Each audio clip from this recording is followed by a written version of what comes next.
7th, 2011, Hurricane Irene. Oops.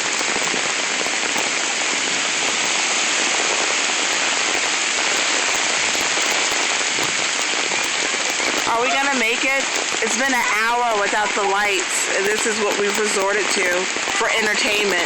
We're just out here in the freaking hurricane, bored as hell, trying to get service. Look at Rusty. His phone doesn't have service. He's got to come outside. Look at that. Oh, and just to let you know, my landlord's bullshit because he won't cut these dead-ass branches down. Anything happens to my freaking anything out here because of those stupid branches, I'm gonna be pissed.